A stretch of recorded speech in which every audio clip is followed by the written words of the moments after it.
So live for today guys, napabili ako nito dahil sobrang kate ng lalamunan ko. Inuubo ako kaya naisip ko magsisigang ako ng bangus pag uwi. Guys, for today, mangunguha tayo dahil magsisigang tayo ng bangus. Kukuha tayo ng panlahok dito sa lote. At ito na guys, ready na nyo na. Watch and learn. Guys, ang una natin kukunin ay ang ating labanos. Ito siya guys, so wow. Kunin ko na. Binubunot lang ba ito? Hindi ko alam. First time ko guys sa harvest. At ito na siya guys. Yung ating labanos. Ilan? Guys, para masarap, dalawa kukunin natin.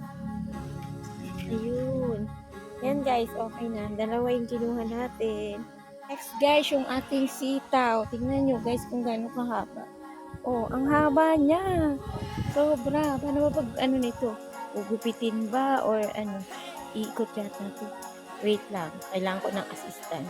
Tingnan yung mga sitaw natin. Ang haba niya guys. Kukuha lang ako kasi 12 na puno lang ito. Kukuha lang ako mga 3 peraso. Sakto na yun.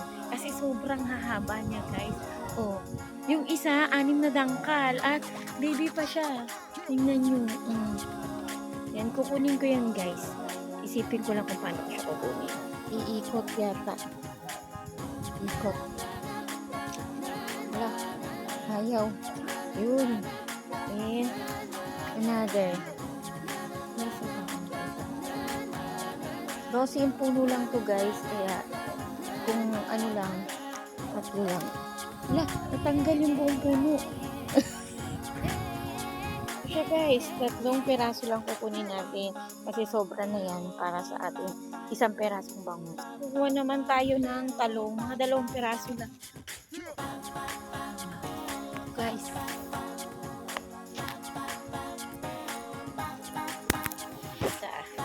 So, ang cute niya, sobrang taba.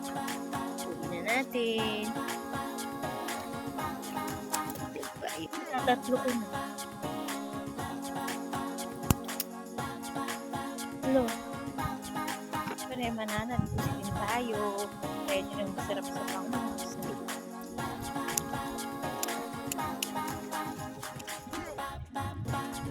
Lumagot yung okra natin na liit pa. Pero susunod, kompleto na yung ating sinigang. Ito na natin ang lahat.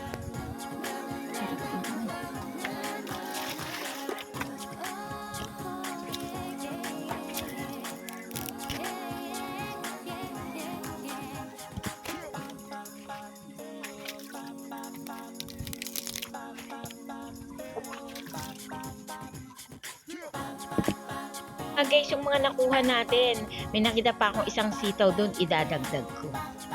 Flex ko sa inyo yung bayabas. Kung sobrang daming bunga, pinahihinog ko nga yan dahil gusto ko makatikim si Casey. Yung baka, lalagyan ko ng bayabas or yung bangus kasi never pa yan nakatikim ng ganun.